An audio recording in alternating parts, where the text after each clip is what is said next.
Hello there, welcome to today's video. I am going to be showing you all some examples of what I think the best kind of fashion is when it comes to For Honor.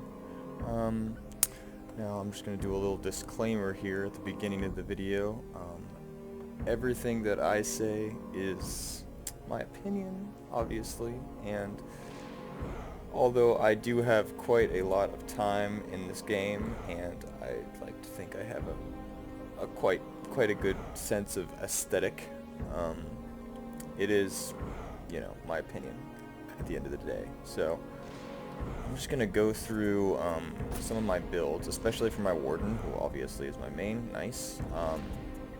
And I'm gonna show you what I think the most aesthetic type of look is when it comes to making your heroes and really kind of putting a lot of character into them. Now, I guess let's just get started. I'm kind of winging this whole thing, but so one of the first things I like to do when I make a character's appearance is try and find a fun theme to play with. This is a build that I've been working on for a while, trying to get the pieces right that I really like, and as you can see, he's kind of got a few things matching on his entire build. He's got this wolf kind of symbol on his back, and he's got this wolf symbol on his arm. He's even got a little wolf pommel here, and then not to mention he's got the werewolf emote, which is exclusive. It's one of my favorites. I love it. So basically, you need to find a theme for your hero that you can kind of model his entire kit or her around.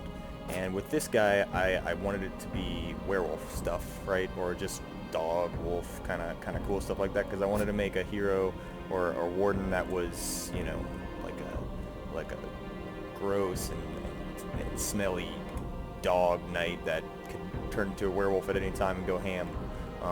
Anyway, so that's kind of the look I wanted to go for, and what I like to do when I find a theme that I like is really search through all of the stuff that I have. So with this character, this is similar to the werewolf, but instead of a wolf, I did a boar, so he's like a muddy boar knight, and I used the new color scheme that they gave out for this event because I thought it looked really nice.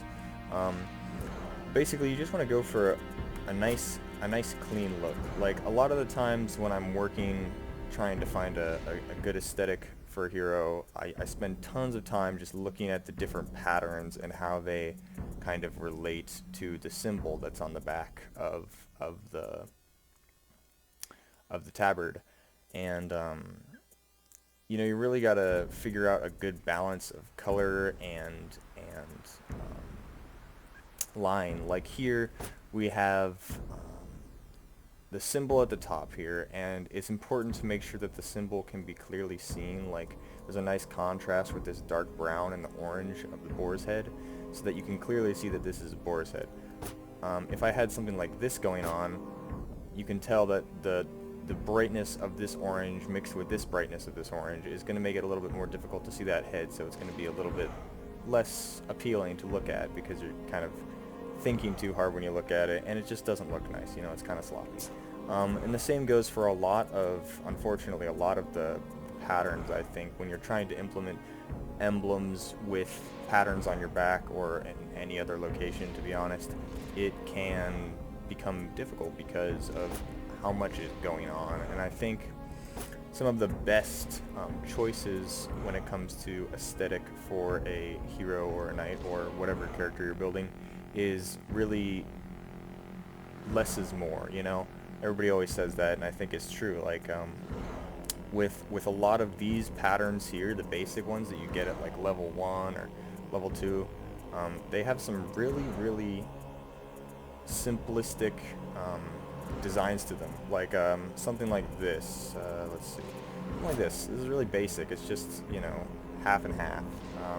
And it might look kind of boring to some people, but for me, I feel like it complements the symbol more. Like if I wanted to make the symbol something a little bit more complicated, then I could always go to this cross, or this split here, just because it's so basic that it won't distract you from the main thing, which is the symbol.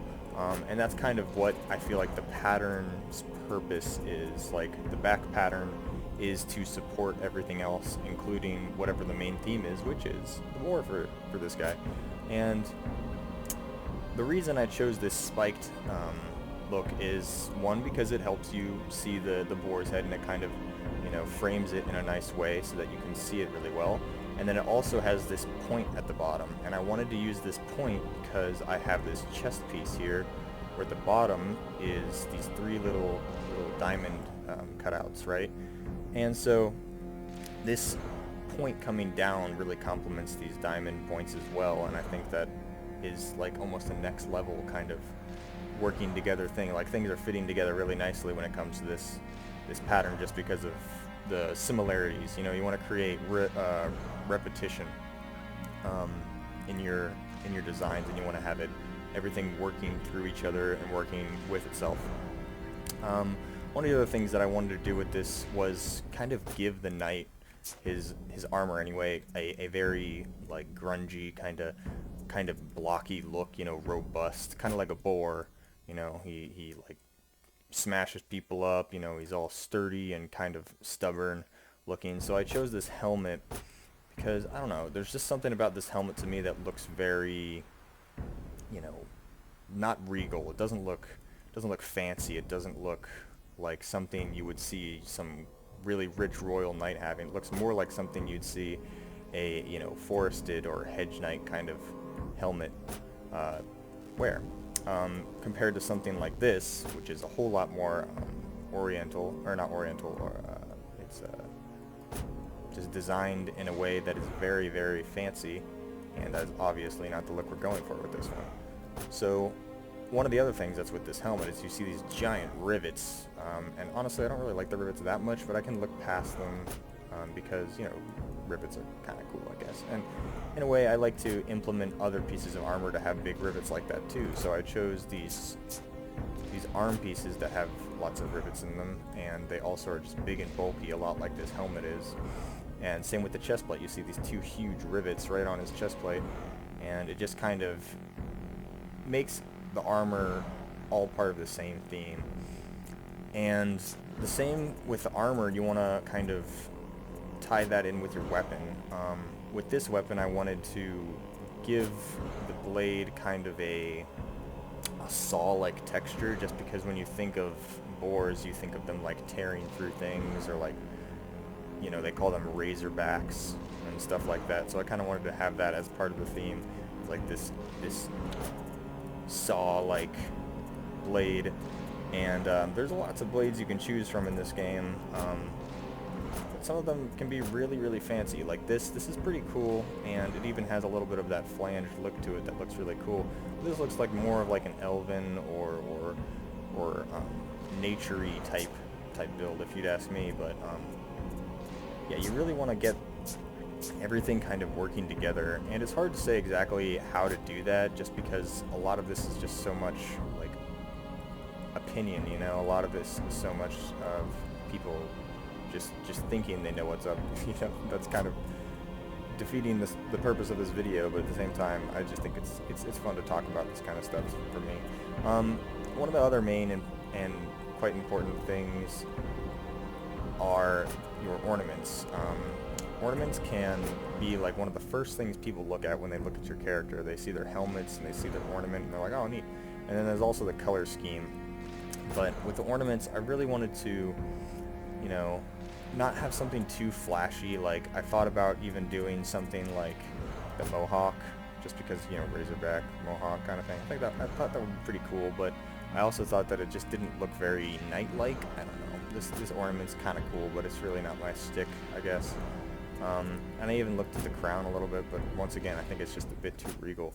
So I decided to go for something a whole lot more minimal and a whole lot less, you know, attractive, in a sense. I thought about this one as well, because this one looks pretty cool, and, you know, you could tear up some dirt with that if you tried to, I guess. I don't know. I like this one. I think it suits him pretty well. Anyway, overall, overall, I think one of the most important things to do when you're making a hero is finding that theme and really holding on to the simplicity of a character and having the important things really shine because of it. Like with this character, I wanted to make a really regal knight and someone who, you know, was kind of showing off the time and effort that I put into this hero. So I chose, you know, gold, and obviously gold isn't always the way to go, especially it's really easy to go too much gold or too much of something. So you gotta really find that balance. Like if I had this white one, I might do it, but at the same time, I've already got white paint on my outfit, so should I do that? Probably not, just because that could be too much whiteness in one space. Another thing, like with this winged angel and the wings on the helmet, adding this winged ornament is like almost the perfect solution for someone who's trying to make like a very regal thing with these types of armor pieces, because obviously it just works together very nicely because of the wings and everything kind of going together as this very nice package. With the sword, I wanted to maybe even do a little bit more gold, but honestly I think it's looking pretty nice. The blue wrappings here really complements the rest of the blue look, I think, and it's kind of like small enough that it isn't distracting everything else from the blade. It's really difficult to really find a very perfect balance. Like I've spent hours working on different outfits before and trying to find fun looks, and honestly I change my loadouts out all the time with new looks, so it's really up to you, but I would just encourage people who are trying to make, in my opinion, aesthetically pleasing outfits to try and really make basic looking stuff and try and find a theme, like, you know, wolves or boar or regal or, you know, a Templar. I see lots of Templars around here. And also, you know, you have the option to take all this paint off of your armor, so why not do that, you know? Sometimes people will go all out and they'll put really high reputation patterns on themselves, and in my opinion it just looks like it's too noisy. There's so much going on that you can't really focus on anything important. Like you can't appreciate the little things like this symbol here and how it works together with everything else. So I don't know, you can take what I say with a grain of salt obviously, but I think these kinds of ideas can go with any one of your heroes, you know. If you wanted to do something with Peacekeeper and make them look real nice, I'd say do the same thing, give them a real simple look, and the important stuff like this crown here will really show, and it'll really stand out and make your character look really cool. And yeah, so that's pretty much all. You know, emotes and executions are kind of an add-on to all of this. You don't have to do it, but like I tried to make this guy look real grungy. You know, he looks like a sloppy knight. He doesn't really care about honor. He's just kind of a dick. But that's kind of his character, you know. I'm just trying to make a character here, and that's one of the best things about this game, is it really gives you a lot of creative freedom when it comes to making your characters. So yeah, if you enjoyed this video, cool. If you thought I rambled for too much, and I honestly understand, that's fine too. You can downvote or whatever. And hope you guys have a good day. Stay healthy. Stay safe. See you next time.